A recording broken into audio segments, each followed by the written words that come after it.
दिल्ली के लोग कह रहे हैं अरविंद जी बड़े बदल गए। वो देखिए पीछे मफलर अब दिखाई नहीं देता है, पहले कहते ऊपर रखा हुआ है।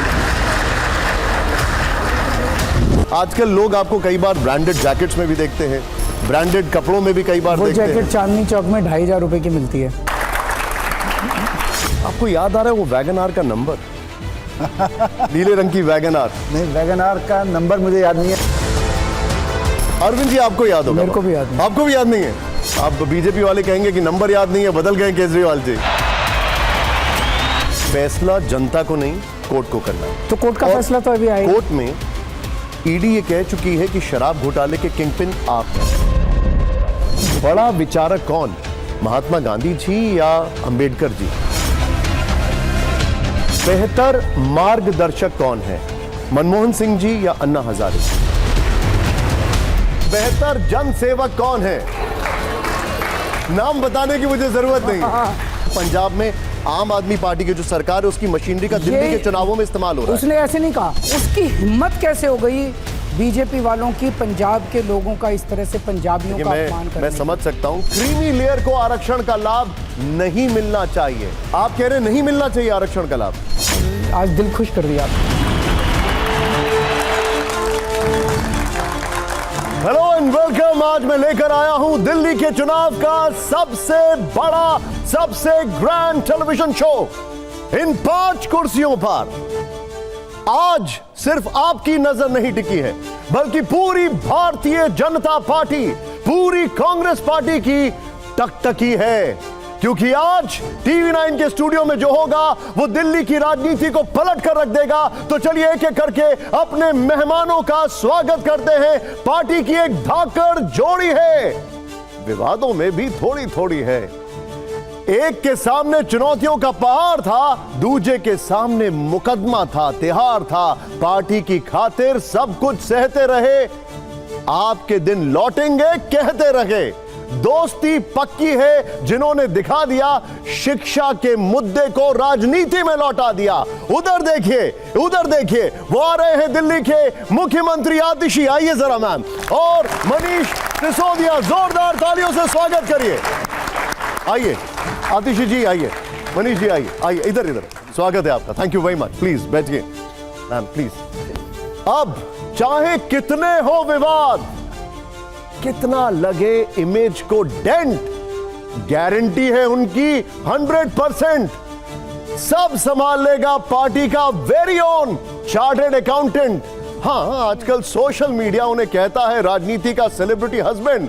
जोरदार तालियों से स्वागत करिए राज्यसभा सांसद राघव चड्ढा जी का। राघव जी आइए, जोरदार तालियां। आइए, जोरदार तालियां। तालियां रुकनी नहीं चाहिए। बैठिए राघव जी, स्वागत है आपका। Thank you. जब जब पार्टी पर संकट आया तो सबसे पहले उठी है आवाज। टीवी 9 के स्टूडियो में आ रहे हैं दिल्ली के मंत्री सौरभ भारद्वाज। जोरदार तालियां। सौरभ जी स्वागत है आपका। आइए, इनकी आवाज आपने अक्सर सुनी होगी, हमेशा। आइए प्लीज बैठिए। और अब जिनकी सियासत का 13वां साल है, यूं तो कश्मीर से कन्याकुमारी तक पार्टी का जाल है, लेकिन दिल्ली में तो जलवा है, जलाल है। आज पूछेंगे उनसे सवाल कि कितनी बदली है दिल्ली, क्या है हाल। जोरदार तालियों से स्वागत करिए टीवी 9 के स्टूडियो में अपनी आर्मी के साथ मौजूद हैं अरविंद केजरीवाल। जोरदार तालियों से। अरविंद जी स्वागत है आपका। आइए। सबसे बड़ा शो अरविंद जी और उनकी पूरी आर्मी एक साथ। प्लीज सर आइए। मुझे आपको आपकी आर्मी से इंट्रोड्यूस कराने की तो जरूरत है नहीं, लेकिन ये जनता आपके सामने है, ये सबसे ग्रैंड शो है। एक बार जोरदार तालियां अरविंद जी और उनकी आर्मी के लिए। आपने टेलीविजन में इससे बड़ा शो नहीं देखा होगा। अरविंद जी पहले तो बहुत बहुत स्वागत है, आप सभी का बहुत बहुत स्वागत है। इतना बिजी शेड्यूल और इस सब के बावजूद आपने समय निकाला। 2013 से कहानी शुरू करते हैं। 2025 आ गया है। अरविंद केजरीवाल जी के लिए कितनी बदल गई है दिल्ली, और आप कैसे देखते हैं इसको? देखिए, हमारे काम को आप एक तरह से 2 डायरेक्शंस में मान सकते हैं। एक हमारे दिल्ली के लोग हैं, उनमें अधिकांश लोग गरीब हैं, या मिडिल क्लास है। महंगाई की वजह से, बेरोज़गारी की वजह से उनकी ज़िंदगियां बड़ी दुश्वार है, बड़ी कठिन है। तो एक तरफ हमने उनकी ज़िंदगी में तरह तरह की योजनाएं लाके सहूलियत देने की कोशिश की, रिलीफ देने की कोशिश की कि इतनी महंगाई से उन्हें रिलीफ मिल जाए। तो जो फ्री कहा जाता है, हमने फ्री बिजली दी, फ्री पानी दिया, फ्री बस यात्रा दी, तरह तरह की सुविधाएं दी। दूसरी तरफ दिल्ली देश की राजधानी है। राजधानी होने के नाते we are conscious of the fact that उसका वही स्टेटस होना चाहिए। तो इंफ्रास्ट्रक्चर के अंदर हमने दिल्ली में कोई कसर नहीं छोड़ी। अगर जब प्रोग्राम के दौरान आप मौका देंगे तो मैं बताऊंगा कि पिछले हमारी सरकार 2015 में बनी थी, 65 साल में जितना दिल्ली में इंफ्रास्ट्रक्चर का डेवलपमेंट हुआ उससे ज़्यादा तेज़ी से पिछले 9 साल में हुआ। इन टर्म्स ऑफ मेट्रो का नेटवर्क, सड़कों का नेटवर्क, वाटर पाइपलाइन का नेटवर्क, सीवेज का network, number of CCTV cameras, number of street lights, बहुत सारा इंफ्रास्ट्रक्चर हमें। तो इन 2 डायरेक्शन में हम लोगों ने काम किया है। और अब तीसरी डायरेक्शन एक और है जो अगले 5 साल में मेरी टॉप प्रायोरिटी होने वाली है, वो है जॉब्स। बेरोज़गारी बहुत ज़्यादा है और हम चाहते हैं कि हमारे बच्चे पढ़ लिख के हमारे बच्चे घर बैठे हैं। और मेरे को बहुत पीड़ा होती है इन दिनों में, जब मैं दिल्ली में घूम रहा हूँ, किसी के घर में चाय पीने जाता हूँ, वो दिखाते हैं सर हमारे बच्चे घर बैठे हैं।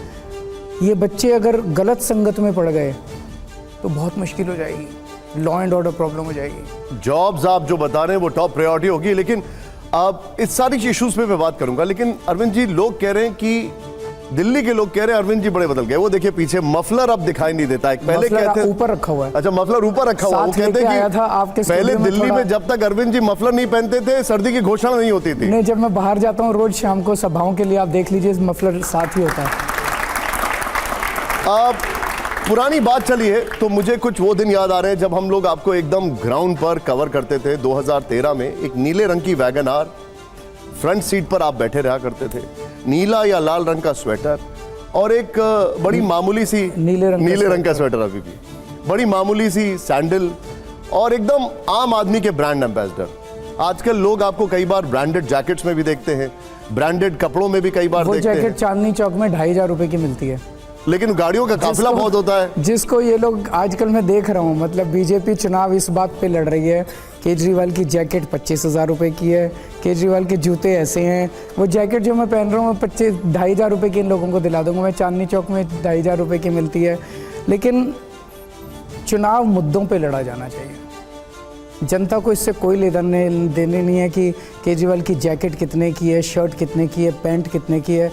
जनता कह रही है यार हमारे घर का खर्चा नहीं चल रहा, हमारे बच्चे बेरोजगार बैठे हैं, दिल्ली का इंफ्रास्ट्रक्चर बनाना है। उसमें आपका क्या विजन है? आपने 10 साल में क्या काम किया? आप मेरी सारी स्पीचेस उठा के देख लो। अभी आजकल रोज़ मैं रात को शाम को रैलियां करने जाता हूँ, पहला पोर्शन में बोलता हूँ पिछले 10 साल में मैंने ये काम किए, अगला पोर्शन बोलता हूँ अगले 5 साल में ये काम करूँगा, मेरे को वोट दो। ये लोग क्या कहते हैं, इनसे पूछो पिछले 10 साल में क्या काम किए, केजरीवाल है, केजरीवाल आतंकवादी है, केजरीवाल घिनौना है। अगले 5 साल में क्या करोगे? और अच्छी अच्छी गंदी गंदी गालियाँ इसको देंगे।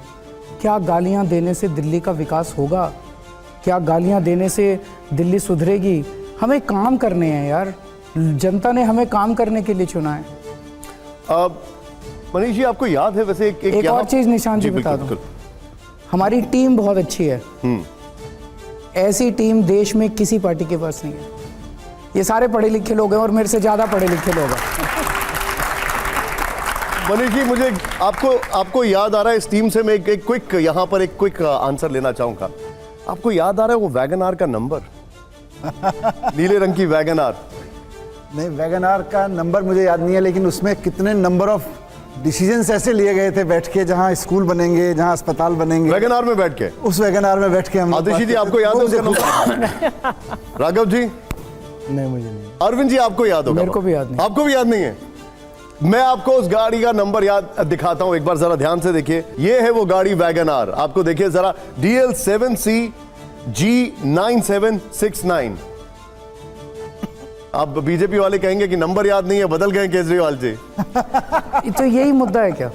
क्या जनता इस मुद्दे पे वोट दे रही है कि केजरीवाल का वैगन आर का नंबर क्या था? लोगों को इससे क्या लेना देना है? आप जैसे यहाँ सारा यूथ बैठा है, इनको अच्छी शिक्षा चाहिए, उनको अच्छे स्कूल चाहिए, उनको अच्छे कॉलेजेस चाहिए, उनको अच्छे यूनिवर्सिटीज़ चाहिए और उसके बाद उनको जॉब्स चाहिए। उनका ये सब मिडिल क्लास से आते हैं। आज मिडिल क्लास की कौन पार्टी बात कर रही है? कोई पार्टी बात नहीं कर रही। मिडिल क्लास तो जब चुनाव होते हैं तो कोई पार्टी बात करती है बड़े बड़े उद्योगपति की, कोई पार्टी बात करती है निचले तबके की। इन मिडिल क्लास वालों की तो कोई बात ही नहीं करता। इनकी तो ज़रूरत तब पड़ती है जब सरकार को टैक्स लगाना हो। अगर कोई इनमें से अब सारे जो जाएंगे, कोई 10 लाख रुपए, कोई 12 लाख रुपए साल के कमाएगा, उसमें जीएसटी लगता है, एंटरटेनमेंट टैक्स लगता है, इनकम टैक्स लगता है, फलाना टैक्स लगता है, ढिमका। मैं कल लिस्ट बना रहा था, इतनी सारी लिस्ट थी कि 50% तनख्वाह टैक्सेस में चली जाती है। बदले में इनको क्या मिलता है? कुछ नहीं मिलता इन लोगों को। तो अगर मैंने इनके बच्चों के लिए अच्छे स्कूल बना दिए, अब मिडिल क्लास के बच्चे मेरे स्कूलों में पढ़ रहे हैं, तो अगर मैंने इनके बच्चों को अच्छी शिक्षा दे दी, कौन सा गलत काम कर? आप जो बता रहे हैं, मैंने अगर इनके लिए अच्छे अस्पताल, अच्छे मोहल्ला क्लिनिक, ग्रेटर कैलाश से आता है, ये इससे पूछो, ग्रेटर कैलाश सबसे अमीरों की कॉलोनी है और सबसे अमीरों के एरिया में 4 मोहल्ला क्लिनिक हमारे पैक्ड कैपेसिटी पे चल रहे हैं। पूछिए इनसे।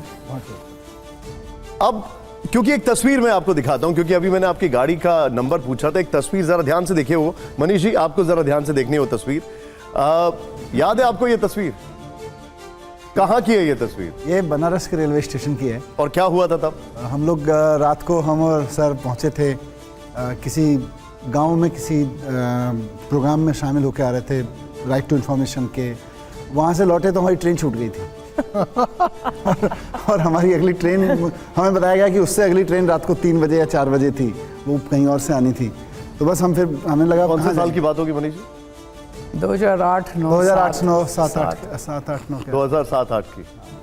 अब वो बीजेपी बार बार ये कहती है कि जिनकी ईमानदारी की कस्में खाई जाती हैं, आज उनके ऊपर भ्रष्टाचार के गंभीर आरोप लग रहे हैं। शराब नीति के चलते आपके कई नेता जेल में चले गए।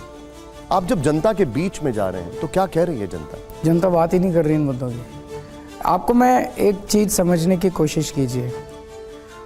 2013 में जब हम पहला चुनाव लड़े थे, जनता ने हमें क्यों वोट दिया? उसके पहले तो हम सत्ता में थे ही नहीं, हमने कोई काम ही नहीं किया था। हम ये कह ही नहीं सकते थे कि हमने ये काम किया, ऐसा काम किया। उसके पहले अन्ना आंदोलन हुआ था। अन्ना आंदोलन में लोगों ने देखा कि ये लड़के बड़े ईमानदार हैं, कट्टर देशभक्त हैं, जिद्दी हैं, एक बार ठान ले तो फिर पूरा करके छोड़ते हैं। वो क्वालिटीज़ आज तक हमारी हैं। कट्टर ईमानदार हैं, देशभक्त हैं, क्या ये कट्टर? एक मिनट, जिद्दी हैं। बीजेपी इसके काउंटर में उनके पास कुछ नहीं है, तो रोज हमारे ऊपर कीचड़ फेंकते हैं, रोज हमारे ऊपर की। उन्होंने बैठ के षड्यंत्र रचा कि केजरीवाल की ईमानदारी को अटैक करो। सारे झूठे सच्चे केसेस लगाए हमारे ऊपर, एक भी पैसे की रिकवरी नहीं हुई। पूरे इतनी 500 से ज़्यादा रेड हो चुकी, एक भी पैसे की कहीं रिकवरी नहीं हुई। अब मैं आपसे पूछता हूँ, अगर हमने पैसा कमा ही लिया होता, ये अतिशी लोगों के सामने चंदा मांग रही है, ये मनीष सिसोदिया, इनके पास चुनाव लड़ने को पैसे नहीं है। अगर हमने 100 करोड़ रुपए कमा लिए होते, वो तो चुनाव तो आराम से लड़ लेते। यार ये क्राउड फंडिंग ये कर रही है, क्राउड फंडिंग वो कर रहा है, क्राउड फंडिंग सौरभ भारद्वाज कर रहा है, जनता से चंदा मांग रहे, जनता दिल खोल के चंदा दे रही है। लेकिन इनको, इन लोगों को कहना पड़ा बस हो गया, मेरे को इतना ही पैसा चाहिए। एक मिनट में आ रहा हूँ। तो मेरा ये कहना है, इन्होंने इतना कीचड़ फेंका, इतना कीचड़ फेंका, भाई केजरीवाल के ऊपर चिपक जाएगा। केजरीवाल पे कीचड़ चिपका नहीं। जब मैं जेल से वापस आया, इन्होंने इतने भ्रष्टाचार के आरोप लगा लिए थे। मैं जनता के बीच में गया, पदयात्राएं की। अगर मेरे को जनता भ्रष्टाचारी कहती तो मेरे मुंह पे जनता कह देती, केजरीवाल तूने धोखा दिया हम लोगों को। केजरीवाल ने, उन्होंने, जनता ने गला लगाया मुझे। कई माताएं रोई मेरे से, कंधे पे, मेरे कंधे पे वो रख के कि जब तू गया था अंदर, हमने तेरे लिए बहुत मन्नतें मांगी। तो ये जनता देख रही है कि इनको तंग किया जा रहा है, इनके काम को रोकने के लिए, जो ये अच्छा काम कर रहे हैं, इनको काम को रोकने के लिए इनको परेशान किया जा रहा है। और जिस तरह से हमें परेशान किया गया है, मुझे नहीं लगता भारत के इतिहास में कभी इस तरह की परेशानी किसी को दी गई है। लेकिन अरविंद जी, फैसला जनता को नहीं, कोर्ट को करना है। तो कोर्ट का फैसला तो अभी आया। कोर्ट में ईडी ये कह चुकी है कि शराब घोटाले के किंगपिन आप हैं। ईडी तो कोर्ट नहीं है, और ईडी को तो रोज ही डांट पड़ती है कोर्ट से। ईडी तो अब इनकी एक वो हेंचमैन को हिंदी में क्या बोलते हैं? मैन फ्राइडे सर, वो पॉलिटिकल विंग है सर एक तरीके। नहीं, पॉलिटिकल विंग भी नहीं, जो होता है ना हेंचमैन होता है, मतलब आपको अगर किसी कसाई गुर्गा होता है, गुर्गा जो होता है ना, किसी को अगर मरवाना है, आप अपने 4-5 आदमी पाल के रखते हैं, किसी को मरवाना है तो भेज देते हैं। ईडी वो हो गई है केंद्र सरकार की। ईडी पे किसको भरोसा है? कोर्ट से रोज डांट खा के आती है ईडी। कोर्ट जिस दिन कोर्ट ने अभी तक कोर्ट ने एक बड़ा स्टेटमेंट दिया था जब मनीष सिसोदिया की जमानत की सुनवाई चल रही थी। जस्टिस खन्ना ने कहा था इस केस में ना गवाह हैं ना सबूत हैं, ये केस 2 मिनट नहीं टिकेगा ट्रायल के दौरान। देखा था ना आपने? This case will not stand 2 minutes of cross examination during trial. This is a big statement from the chief justice of the country. उनके मुंह से ये अगले दिन फ्रंट लाइन हेडलाइन थी सारे अखबारों की, this case will not stand even for 2 minutes। So it's a political case, लेकिन BJP it's a political conspiracy. BJP का ये कहना है कि अभी ट्रायल शुरू नहीं हुआ है, आपको जमानत मिली है, हम आप यहाँ बरी पे नहीं हुए। बीजेपी के क्वेश्चंस के जवाब ही नहीं देने हैं, हम इनके क्वेश्चंस के जवाब देने आए हैं। मैं BJP आपसे को कहने दीजिए। खबर आती रही कि अगला नंबर आतिशी जी का होगा, ऐसी खबरें आई, फिर आया कि सौरभ का हो सकता है, राघव का हो सकता है। जब ये सारी खबरें आ रही थी, क्या चल रहा था दिमाग में आतिशी जी आपसे? डर तो लगा होगा आप लोगों को? देखिए, 2 साल से जिस तरह से आम आदमी पार्टी को परेशान किया गया, हमारे नेताओं को जेल डाला गया, मुझे नहीं लगता कि इस देश के इतिहास में कभी भी किसी पार्टी पर इतना अत्याचार हुआ होगा। एक के बाद एक, पहले सत्येंद्र जैन जी को गिरफ्तार किया, मनीष जी को गिरफ्तार किया, संजय सिंह जी को गिरफ्तार किया, फिर अरविंद केजरीवाल जी को गिरफ्तार किया। लेकिन इतनी मुश्किलों के बाद भी इन लोगों ने सोचा था कि ये हमारी पार्टी को तोड़ देंगे। जब सब लोगों को जेल भेजा तो हमें भी मैसेज आते थे, हमें भी इनके मैसेज आते थे कि तुम आ जाओ भारतीय जनता पार्टी में, वरना अगला नंबर तुम्हारा हो जाएगा। लेकिन हम क्योंकि ईमानदार हैं, हम क्योंकि देशभक्त हैं, हम इनकी धमकियों से डरे नहीं, दबे नहीं, टूटे नहीं।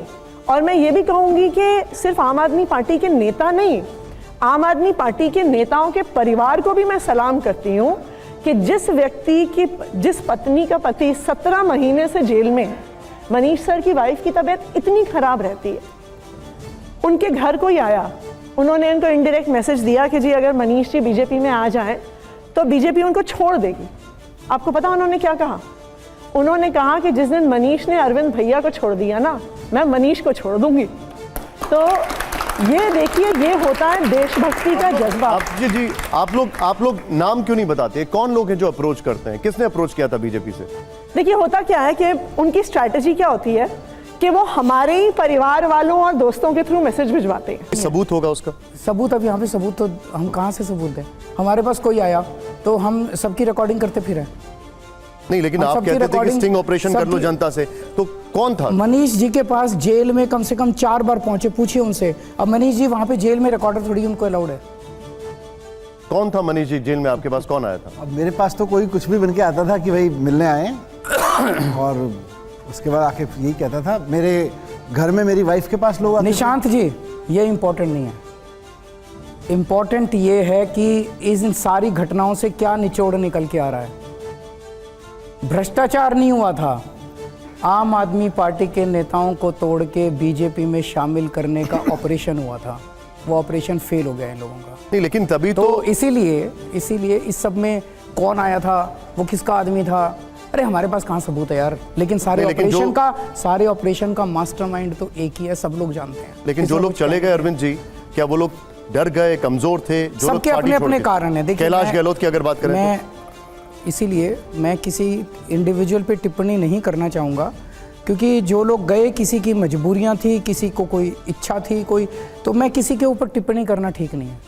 जैसे आपकी TV9 चलाते हो, आपके कई लोग छोड़ के जाते हैं, उनके अपने रीज़न होते हैं। कई लोग आते हैं, हमारी पार्टी में भी कुछ लोग छोड़ के जाते हैं, नए लोग ज्वाइन करते हैं। कोई भी ऑर्गेनाइजेशन चलती रहती है, किसी के ऊपर टीका टिप्पणी करना, वो करना सही नहीं है, मैं नहीं करता। अच्छा, आपने अभी अरविंद जी एक बात की, क्योंकि चाहते हैं कि इसके ऊपर भी एक बार जरा क्लैरिफिकेशन हो ही जाए। आपने ये कहा कि कोई पैसे की रिकवरी नहीं हुई, कुछ नहीं हुआ। ईडी ने कहा कि वो जो पैसा था वो गोवा चुनाव में खर्च कर दिया गया। कहाँ है? एक हमारे साथी को बुलाया गया, ईडी ने बुलाया, कहते हैं 40 करोड़ रुपया गोवा के चुनाव में खर्च हुआ। उसने कहा 40 करोड़ मेरे को आज दे दो, गोवा की सरकार पलट दूंगा मैं। कहाँ है 40 करोड़, कहाँ खर्च हुआ? इन्होंने हमारे सारे वेंडर्स पे रेड मार ली, जिससे हमने एक पर्चा भी छपवाया था उस पे भी रेड मार ली, उसको भी यातनाएं दी कि कुछ बोल दे। कुछ नहीं मिला इनको, एक नया पैसे का सबूत नहीं मिला इनको। रियली बोला वो, ईडी में उसने स्टेटमेंट दिया, कहते हैं 40 करोड़ खर्च हुआ। उसने कहा जी 40 करोड़ मेरे को आज दे दो, मैं गोवा में सरकार बना लूंगा अपनी। लेकिन वो कह रहे हैं जो खर्च होगा वो रिकवर कहाँ से होगा? तो ये खर्च हुआ, खर्चे का तो कहीं का हिसाब होगा, कोई हवा में थोड़ी उड़ गया। कोई तो आके कहेगा मेरे से पर्चे छपवाए थे, मेरे से सारा कुछ रिकॉर्डेड है, सारा कुछ भाई चेक में हुआ है। अरविंद, मनीष से भी पूछा था, आपसे भी मैं पूछूंगा, लेकिन राघव जी क्योंकि आप यहां पर हैं तो ये मामला निजी है और इस पर राजनीति बहुत हो रही है, क्योंकि अभी हमने ये सवाल उनसे किया, आपकी शादी को लेकर कई सवाल उठे। मेरा सिंपल से सवाल आपसे, शादी को लेकर क्या? एक मिनट निशांत, आपने बड़ी आलीशान शादी की। एक मिनट निशांत, आप में से कितने बच्चों को देश की शिक्षा की परवाह है? हाथ खड़े करो। आप में से कितने बच्चों को अस्पतालों की चिंता है? आप में से कितने बच्चों को राघव की शादी के खर्चे की चिंता है? एक आदमी को चिंता है। चलिए ठीक है, विवाद अपनी जगह हो सकते हैं, लेकिन एक बात जिसकी आपको वाकई में काफी क्रेडिट दिया जाता है, काफी श्रेय दिया जाता है, वो ये है कि आप अरविंद केजरीवाल ने राजनीति को शिक्षा, बिजली, पानी, रोजगार पर लौटा दिया। रोजगार तो आपने अभी अभी जिक्र किया। हालांकि बीजेपी शराब नीति पर चुनाव लड़ रही है, लेकिन बीजेपी किस पे लड़ रही है? शराब नीति पर चुनाव लड़ रही है, लेकिन अरविंद केजरीवाल किस मुद्दे को अपनी सबसे बड़ी कामयाबी मानते हैं? मैं दो चीजों को सबसे बड़ी कामयाबी मानता हूं। एक है बिजली, 24 घंटे बिजली कर दी पूरे देश में। इनकी बीजेपी की 20 राज्यों में सरकार है,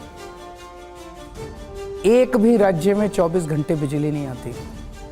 गुजरात में 30 साल से सरकार है, फिर भी वहां 24 घंटे बिजली नहीं कर पाए। ये हमारी सबसे बड़ी अचीवमेंट है।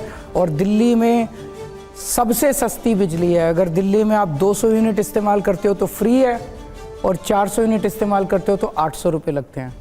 गुजरात में अगर आप 400 यूनिट बिजली इस्तेमाल करते हो तो 4,500 रुपये लगते हैं। इन मिडिल क्लास वालों से पूछो, 4,500 रुपये तो काफ़ी होते हैं महीने के। अगर बचा दिए आप लोगों के 4,500 तो कोई बुरा थोड़ी किया, सस्ती बिजली दे दी, 24 घंटे बिजली दे दी। दूसरी है, ये दोनों बताएंगे शिक्षा के क्षेत्र में जो हमने सरकारी स्कूल इतने शानदार किए हैं। शिक्षा को लिहाज से अगर देखें, जो कई स्कूल्स में हमारी टीम भी गई, हमने देखा बदलाव हुआ है।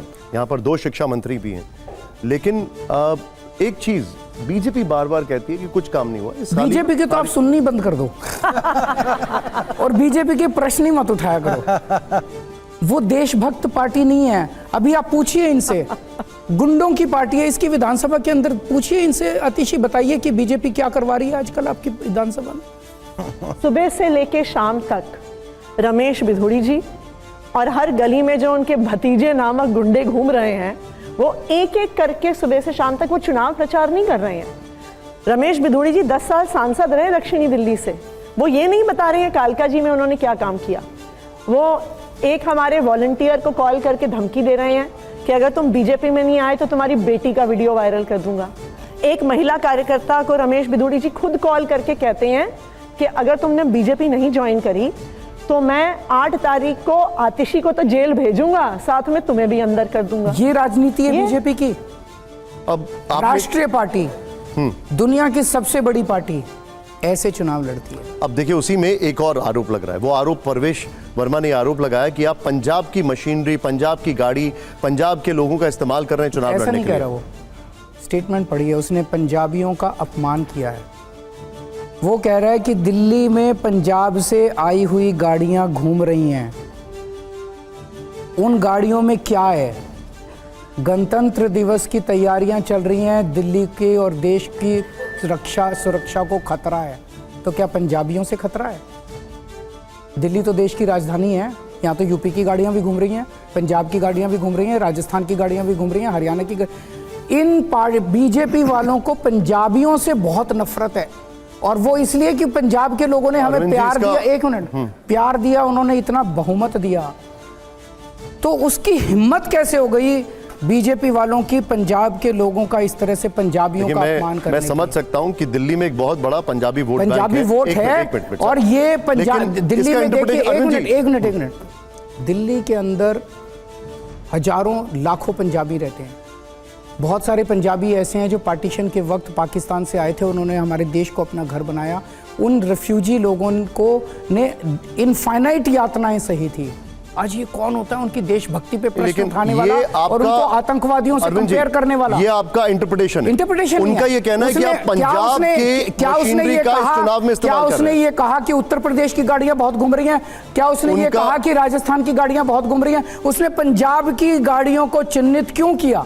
क्योंकि कहा कि पंजाब में आम आदमी पार्टी की जो सरकार है उसकी मशीनरी का दिल्ली के चुनावों में इस्तेमाल हो रहा है। उसने ऐसे नहीं कहा दिल्ली के चुनावों में इस्तेमाल हो रहा है, उसने ऐसे नहीं कहा। उसने कहा पंजाब की गाड़ियां दिल्ली में घूम रही हैं, पर उसके अंदर क्या है? ये देश की सुरक्षा को खतरा है। मैं तो आपसे क्या पूछ लेता हूं। पंजाबियों से देश की सुरक्षा को खतरा है? मैं आपसे पूछ लेता हूं, क्या पंजाब की सरकार की मशीनरी का इस्तेमाल हो रहा है दिल्ली के चुनाव कहां में? हो रहा है?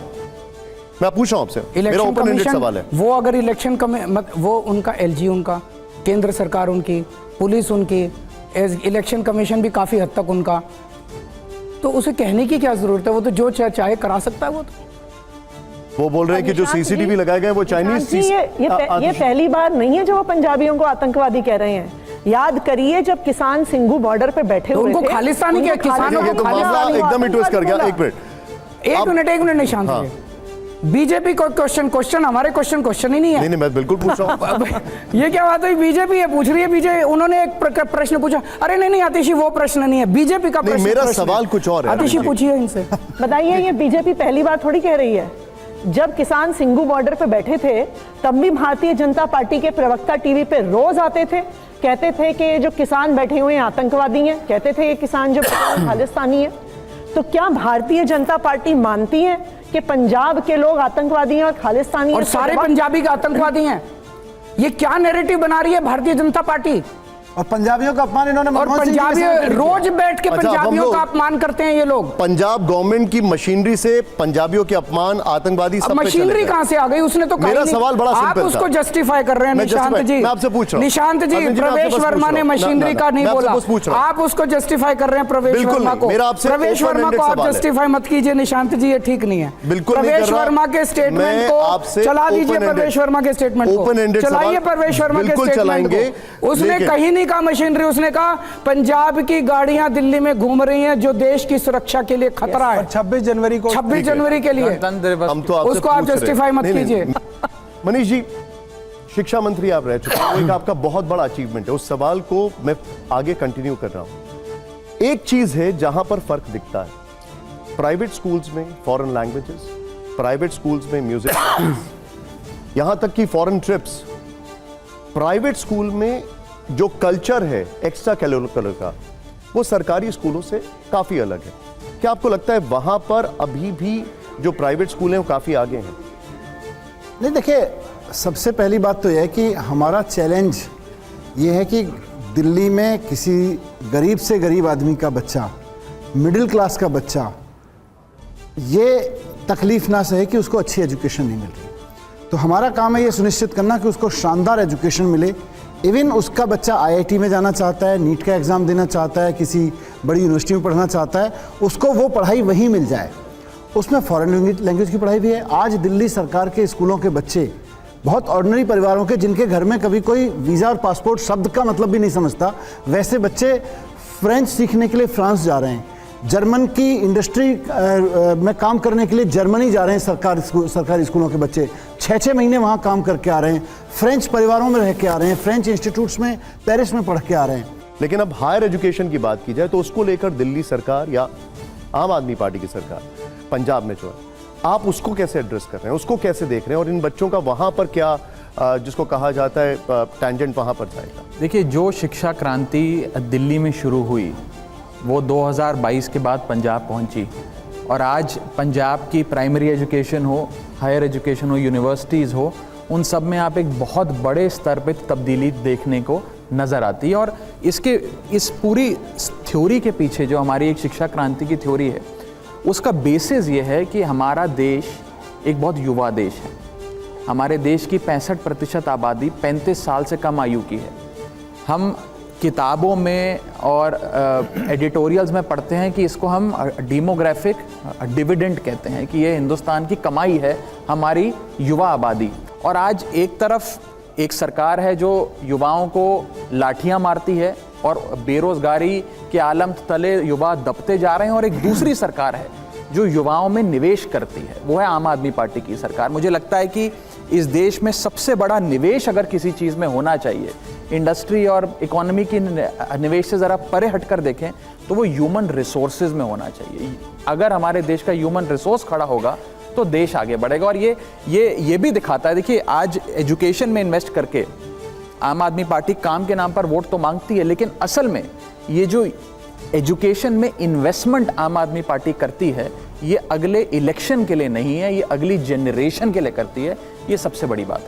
यहां पर बहुत सारी ऑडियंस है अरविंद जी, अब जरा इनके पास चलते हैं। आप सब लोग में से कौन कौन दिल्ली से, हाथ खड़ा करिए जरा। सभी लोग दिल्ली से हैं, अरे वाह। तो सरकारी स्कूल से कौन पढ़ा हुआ है?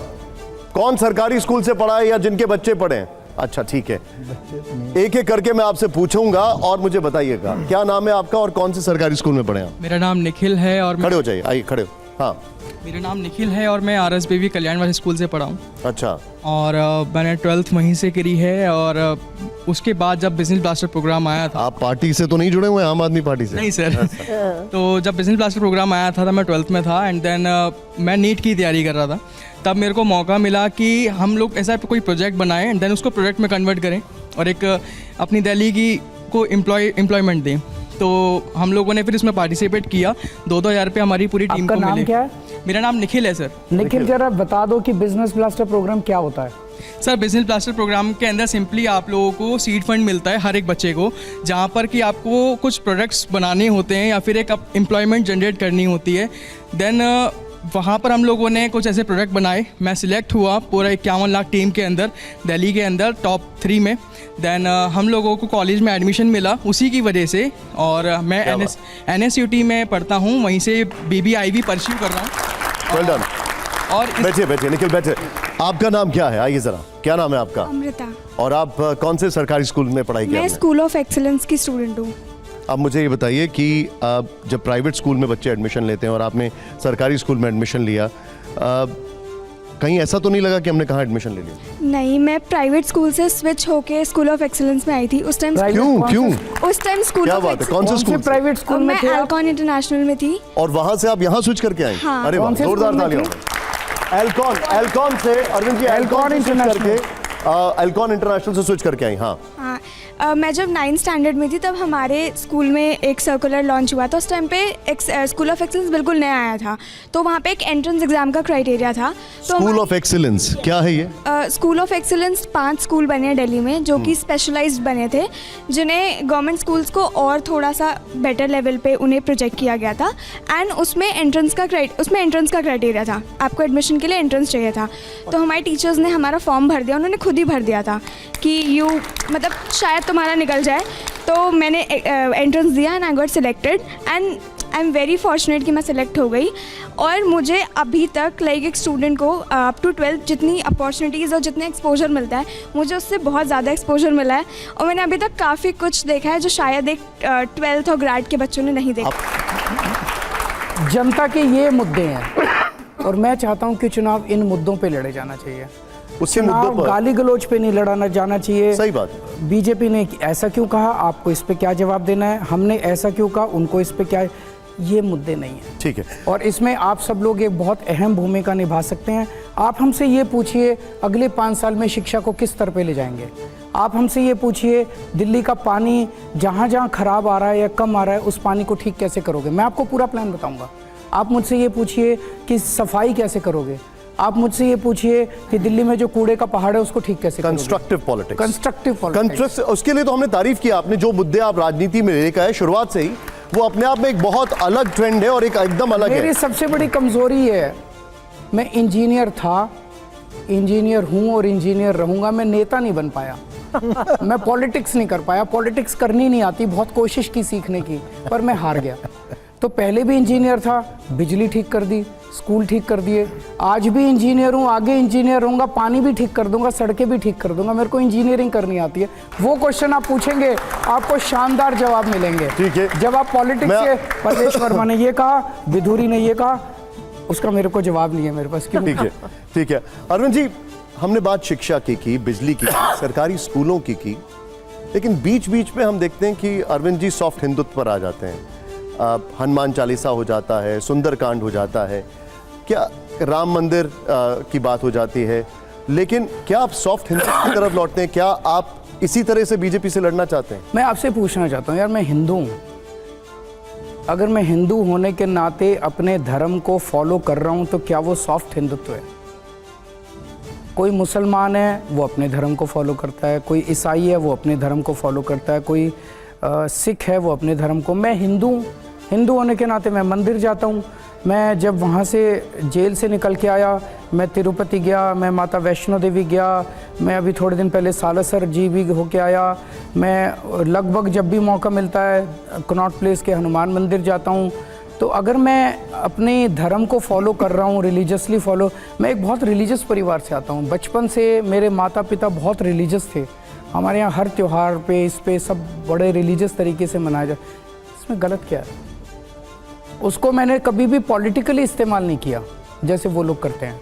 ठीक है। मैंने कभी भी अपने हिंदू होने का नौटंकी या प्रचार या वो सब नहीं किया। मैं जाता हूँ, मेरा धर्म है, मैं अपना भगवान से मेरा रिश्ते को मैं फ्लॉन्ट नहीं करता। ठीक है, पर्सनल स्टेटमेंट है वो आपका कि ये रिलीजन मेरा पर्सनल स्टेटमेंट है, लेकिन आपका एक स्टेटमेंट पब्लिक जो हुआ वो दिखाते हैं। आइए दिखाइए, जरा प्ले करिए एक बार। एक दिन रामचंद्र जी खाने का इंतजाम करने जंगल में गए। माता सीता को अपनी झोपड़ी में छोड़ गए और लक्ष्मण को बोले कि तू सीता मैया की रक्षा करेगा। इतने में रावण आया सोने का हिरण बन के। आया कि नहीं आया? सोने का हिरण बन के आया। सीता मैया लक्ष्मण को बोली मेरे को ये हिरण चाहिए। लक्ष्मण बोला ना मैया, भगवान राम कह के गए हैं कि मेरे को आपकी रक्षा करनी है। अब ये कैसे हनुमान भक्त हैं अरविंद केजरीवाल जिन्हें रामायण नहीं पता है? नहीं, रामायण पता है। तकलीफ बीजेपी वालों को क्या है? बीजेपी वालों को तकलीफ ये है, बीजेपी वाले कह रहे हैं मैंने ये कहा कि रावण जो है वो सोने का हिरण बन के आया। बीजेपी वाले कह रहे हैं कि रावण नहीं आया था, मरीच राक्षस बन के आया था। केजरीवाल की हिम्मत कैसे हो गई रावण का अपमान करने की? वो रावण की पूजा करे, हम राम जी की पूजा करेंगे। अरविंद जी, अब मैं आपको थोड़ा सा परेशान करूंगा। आप मेरे साथ इस वॉल पर आइए जरा। ये हमारे शो का एक बहुत पॉपुलर राउंड है जिसका नाम है रैपिड फायर राउंड। पहले तो जोरदार तालियां होनी चाहिए। आइए प्लीज। मुझे लगता है सबको अलाउ कर दीजिए जिसको अच्छा। उनके लिए भी एक रैपिड फायर राउंड है। आइए आप इधर आइए अरविंद जी, प्लीज आइए, इस तरफ आइए। मैं यहां पर आपको कुछ दिखाऊंगा और आपको एक ऑप्शन चूज करना है। पहला सवाल मुझे उम्मीद है कि आपका फेवरेट होगा। क्या आप सभी लोग तैयार हैं इसके लिए? पहले जोरदार तालियां होनी चाहिए। आइए जरा प्ले करिए।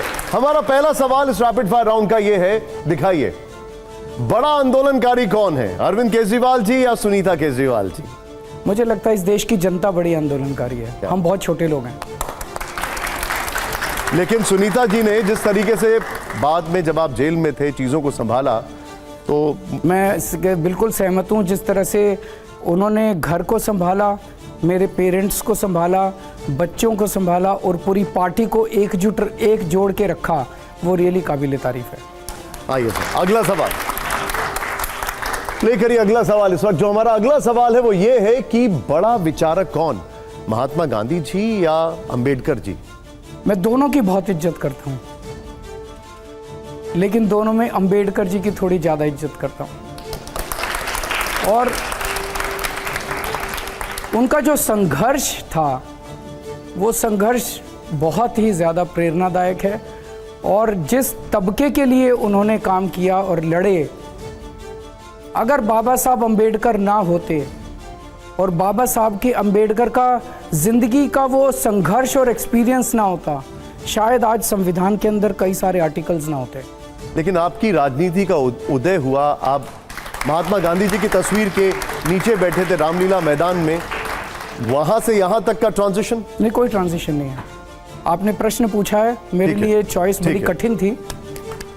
ठीक है, मैं देख रहा हूं आप थोड़ा चेयर अप कम कर रहे हैं, जोरदार तालियां हो यहां पर। आइए जरा अगला सवाल दिखाइए। हमारा अगला सवाल है, बेहतर मार्गदर्शक कौन है, मनमोहन सिंह जी या अन्ना हजारे जी? अन्ना हजारे जी को मैं एक स्पिरिचुअल व्यक्ति मानूंगा।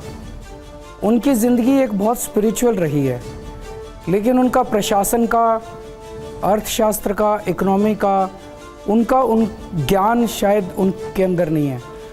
मनमोहन सिंह जी ने इस देश को सबसे कठिन दौर में एक दिशा दी है, मनमोहन सिंह जी ने। और वो 2008 अगर आप याद करें, पूरी दुनिया में ग्रेट डिप्रेशन था, सारे कंट्रीज डिप्रेशन में थे। इन्होंने अपनी नीतियों की वजह से भारत को बाकी दुनिया से डिप्रेशन से बचा के रखा। इन्होंने बहुत सारा कंट्रीब्यूशन, मैं पर्सनली मनमोहन सिंह जी का फ़ैन हूँ और अन्ना हजारे जी का भक्त हूँ। ये बहुत मेगा शो है, मैं चाहूंगा जरा हौसला अफजाई जोर से हो। आइए जरा अगला सवाल प्ले करिए, दिखाइए जरा। हमारा अगला सवाल आपकी स्क्रीन पर, दोस्त कौन है, कुमार विश्वास जी, प्रशांत भूषण जी, किरण बेदी जी या योगेंद्र यादव जी? सभी दोस्त हैं। कोई एक किसको चुनेंगे? सभी दोस्त हैं। इनमें से फेवरेट कौन है आप? सभी फेवरेट हैं। इसके लिए, इसमें दरवाजा सबसे पहले किसके लिए खुलेगा? सबके लिए दरवाजे खुले हैं, सबका स्वागत है। बेहतर प्रशासक कौन है, जगदीप धनखड़ जी या वीके सक्सेना जी? बेहतर प्रशासक कौन है? दोनों नहीं है। दोनों नहीं है? नहीं। इन दोनों में से कोई एक चुनना हो? मेरा जगदीप धनखड़ जी से ज़्यादा वास्ता नहीं पड़ा। मैं दोनों की इज्जत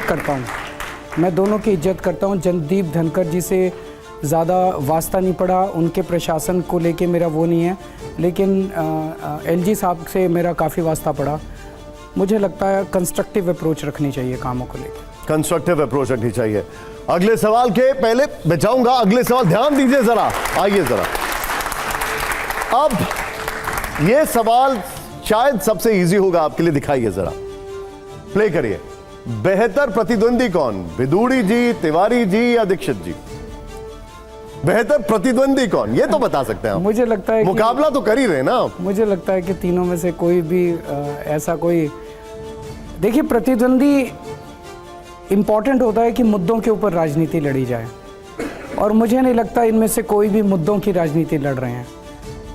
जिस किस्म के प्रश्न उठाए जा रहे हैं, जिस किस्म का नैरेटिव बनाया जा रहा है, जैसे मैंने आज आपको भी, मैं माफ़ी चाहता हूँ आपसे कि मैंने कई बार टोका आपको कि जनता के मुद्दे हैं, स्कूल कैसे बने, अस्पताल कैसे बने, सड़कें कैसे बने, पानी कैसे आए, बिजली कैसे आए, इंफ्रास्ट्रक्चर कैसे हो, ये सारे जनता के मुद्दे हैं। इनकी पार्टियां, चाहे इनकी पार्टी हो चाहे इनकी पार्टी हो, कोई ये मुद्दे नहीं उठा रहे। ये हमें गाली दे रहे हैं, वो हमें गाली दे रहे हैं। हम गाली का जवाब गाली से नहीं दे रहे, हम गाली का जवाब काम से देंगे। अब अगला सवाल जो है वो जनता पूछ रही है और ये सभी आपको देख रहे हैं। ये अगला सवाल जनता का सवाल है, सभी ध्यान से देख रहे हैं। प्ले करिए जरा अगला सवाल, दिखाइए। अगला सवाल, बेहतर जन सेवक कौन है? नाम बताने की मुझे जरूरत नहीं। चारों बहुत अच्छे हैं, लेकिन आपके चेहरे पे मुस्कुराहट आई। अच्छा, सीक्वेंस बता दीजिए। नहीं, चारों बहुत अच्छे हैं। डिसिप्लिन ज्यादा कौन है? नहीं, सारे डिसिप्लिन्ड हैं, सारे अच्छे हैं, और यही कारण है कि जनता इन्हें पसंद करती है। अच्छा, इनमें से सबसे ज्यादा आपको परेशान कौन करता है? कोई नहीं करता। अब मैं, आइए अरविंद जी बैठिए, मैं आप सबसे ये सवाल पूछा हूं क्योंकि इस सवाल का जवाब तो आपकी पसंद का आया है। सौरभ जी, अरविंद जी बॉस कैसे, एक लाइन में बताइएगा। शार्प, देखिए, इज वेरी शार्प। पहले हाँ, एक तो सवाल इनसे, हाँ पहले इनसे। देखिए, मैं देख रहा हूं इसमें भी होड़ बची है कि मैं पहले जवाब दे दूं। चलिए आप बताइए। हाँ जी, बहुत शार्प आदमी है, बहुत शार्प। और वो जो गांधी जी का टेलिस्मैन होता था ना, वो एनसीईआरटी की किताब में होता था, हमें समझ में नहीं आता क्या, मतलब मैं इतनी बार पढ़ता था उसको 7वीं में 8वीं में, मुझे सर समझ में नहीं आता था कि एनसीईआरटी का टेलिस्मैन क्या है। गांधी जी इज टेलिस्मैन। अरविंद जी जब अपना कोई भी फैसला करते हैं ना, उनके फैसले में ये होता है कि जो सबसे गरीब आम आदमी है उस पे उस फैसले का क्या फ़र्क पड़ेगा, इनकी गवर्नेंस में वो होता है। अच्छा राघव जी, इनके लिए कहा जाता है कि अरविंद जी जिद्दी बहुत है, एक बार अड़ गए तो अड़ गए। नहीं, देखिए, एक चीज़ है जो मैं बहुत एडमायर करता हूँ अरविंद जी के बारे में, वो ये है कि अगर और हम लोग उसको रोज़ उनके साथ काम करते हैं तो उसे महसूस करते हैं। वो अगर हमें कोई भी एक काम सौंपते हैं कि ये काम आपको करना है, अब ये तो अब 100 काम इंसान कर रहा है तो इंसान भूल भी सकता है, पर अरविंद सर का दिमाग जो है वो कंप्यूटर है, उनके दिमाग से वो काम कभी डिलीट नहीं होता। मतलब तो वो कभी 3 दिन बाद भी आपसे पूछ लेंगे कि तुम्हें मैंने मंगलवार शाम 8 बजे ये काम किया था, उसका क्या अपडेट है। और जब अगर आपने नहीं किया होता तो आप भूल जाते हैं। तो he has a memory of a artificial intelligence नहीं, अरविंद इंटेलिजेंस। हाँ, ये वाला AI अरविंद इंटेलिजेंस। अब मनीष जी एक बात बताइए, आप तो दशकों से एक दूसरे को जानते हैं, थोड़ा आपसे क्या पूछूं मैं, लेकिन इनके पास मफलर कितने हैं? इनकी गाड़ी का नंबर क्या है, मफलर कितने हैं, हम इस तरफ ध्यान ही नहीं देते। उनको भी नहीं पता होगा मेरे पास स्वेटर कितने हैं। मेन ये है कि जो राघव ने और सौरभ ने रखा कि भाई शार्प बहुत हैं, बहुत याद रखते हैं चीज़ों को, हम लोग भूल जाते हैं। कई बार कोई ड्राफ्ट हम लोग डिस्कस कर रहे होते हैं तो एक लाइन अगर हम उसको काट दें, उनको याद रहती है, नहीं इसमें तो पिछले वाले में तो वो लाइन थी हैंडबिल में, ये लाइन कैसे नहीं है। वो मेमोरी बहुत शार्प है। दूसरा एक्सपेक्टेशंस, मतलब जहाँ हमारे सोचने की या ये सोचने की लिमिट आती है कि अच्छा इतना कर देते हैं, वहाँ से आगे कहीं जाके वो कहते हैं नहीं इतना थोड़ी करना था, करना तो इतना था। मतलब आप एक स्कूल सोचें, जब मैं 2015 में याद करता हूँ कि यहाँ दिल्ली सरकार में कुछ अच्छे स्कूल थे, मतलब उन्होंने बना रखे थे प्रतिभा विद्यालय करके, तो 17 थे 1000 स्कूल्स में से, वो भी ऐसे ही थे बट फिर भी। तो मैंने कहा जी कुछ 17 से 100 ले चलते हैं, फिर 100 से 1000 का रास्ता आगे चलिए। बोले 100 क्या होता है, पिछली वाली सरकार कहती थी 17, हम कहेंगे 100 हैं, 1000 करने हैं, और 1000 में से एक भी स्कूल ऐसा नहीं चाहिए ना चाहिए। तो जो आज मैंने बोला ना पंजाब के बारे में, वो शायद उसी विजन का इम्प्लीमेंटेशन है, क्योंकि मुझे पता था जब पंजाब में पंजाब के शिक्षा मंत्री ने काम किया तो उनको पता था दिल्ली के शिक्षा मंत्री की कैसे क्लास लगती थी।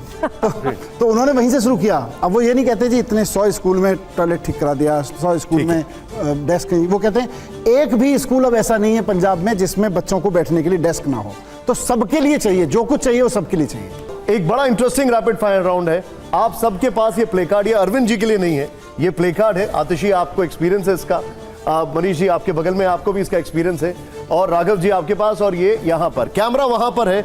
मैं यहां पर सवाल पूछूंगा, आप यस और नो में जवाब दीजिएगा। ये लास्ट राउंड है शो का, रैपिड फायर राउंड। जोरदार तालियां हो पहले।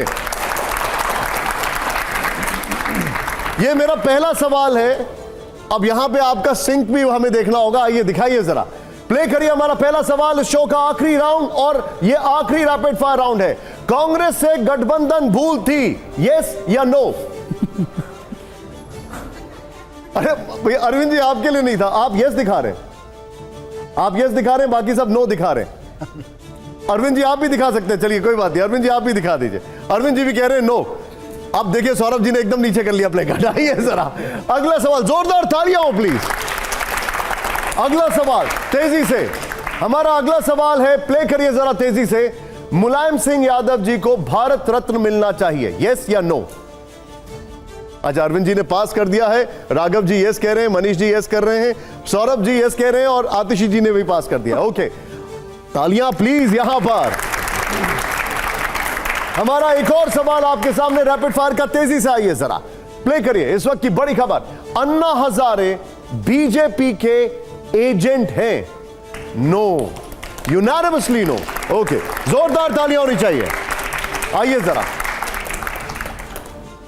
आप अरविंद जी, आप कैमरे, आप अरविंद जी का कैमरा वहां पर है, आप वहां पर दिखा सकते हैं अरविंद जी। आइए हमारा अगला सवाल प्ले करिए जरा, आप तेजी से आइए। ये बड़ा इंटरेस्टिंग सवाल है, नोट पर लक्ष्मी गणेश की तस्वीर होनी चाहिए, यस या नो? Yes, unanimously yes. क्या बात, जोरदार तालियां हो। अगला सवाल प्ले करिए जरा, सीधे आइए। हमारा अगला सवाल यहां पर है कि क्रीमी लेयर को आरक्षण का लाभ नहीं मिलना चाहिए, यस? अरविंद जी यस कह रहे हैं, आप कह रहे हैं नहीं मिलना चाहिए आरक्षण का लाभ। क्रीमी लेयर को नहीं, वो तो ऑलरेडी लॉ है देश का। ओके ओके, देश का ऑलरेडी लॉ है, इसमें हमें कुछ नया, सुप्रीम कोर्ट का ऑर्डर है। एक पीढ़ी के बाद दूसरी पीढ़ी को नहीं मिलना चाहिए creamy layer. Creamy layer, okay, दोनों में फर्क है। ओके, क्रीमी लेयर की डेफिनेशन ऑलरेडी डिफाइंड है, कानून है, सुप्रीम कोर्ट का आदेश है, ऑलरेडी लागू है। अंडरस्टूड, यस, सब यूनानिमसली यहां पर यस आया है। अगला सवाल प्ले करिए जरा, हमारा अगला सवाल क्या है दिखाइए जरा। संविधान से सेक्युलर शब्द हटाया जाना चाहिए, यस या नो? नो। जोरदार तालियां उस पे। अपने फोन्स नीचे रखिए, तालियों पर ध्यान दीजिए। आइए जरा, हमारा अगला सवाल प्ले करिए। रैपिड फायर राउंड का ये सेकंड लास्ट क्वेश्चन है।